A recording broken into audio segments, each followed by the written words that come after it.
এইটা হচ্ছে মুম্বাইয়ের একটা ফেমাস খাবার পাওভাজি। এটাকে বড় পাও বলে। 15 মিনিটের মধ্যে রান্না করে নেব। প্রথমে আদা রসুনটাকে হামাদিস্তায় একটু থেতো করে নিচ্ছি। তারপরে কুকারের মধ্যে কিছুটা পরিমাণ বাটার সরিষা তেল দিয়েছি। গরম হয়ে যাওয়ার পরে ওই যে থেতো করে রাখা আদা রসুনটা ওর মধ্যে অ্যাড করে দিলাম। কিছুক্ষণ ভেজে নেওয়ার পরে কাঁচা লঙ্কা কুচি, ক্যাপসিকাম কুচি, পেঁয়াজ কুচি, তারপরে কিছুক্ষণ নাড়াচাড়া করে নেব। তারপরে টমেটো কুচিটা ওর মধ্যে অ্যাড করে দেবো। এই যে অ্যাড করে দিলাম। তারপরে সমস্ত রকম মশলাটা সুন্দরভাবে কষিয়ে নেব। তারপরে ধনিয়া পাতাটাও অ্যাড করে দিলাম। সুন্দরভাবে নাড়াচাড়া করে মিক্স করে নিচ্ছি মশলাটা। তারপরে সবজির মধ্যে গাজর কুচি দিলাম, ফুলকপি কেটে দিয়েছি, একটা আলুকে কেটে দিয়েছি, গাজর কেটে দিয়েছি।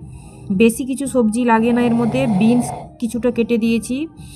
তারপরে সুন্দর করে স্বাদ অনুযায়ী লবণটা দিয়ে দিলাম। এবার হলুদ পাউডার।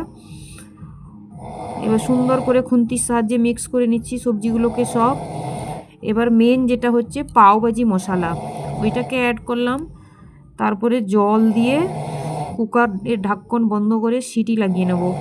এই যে সিটি লাগিয়ে নিচ্ছি, ততক্ষণে পাওভাজির ব্রেডটাকেও নিয়ে নিয়েছি, যেটা বড় পাও।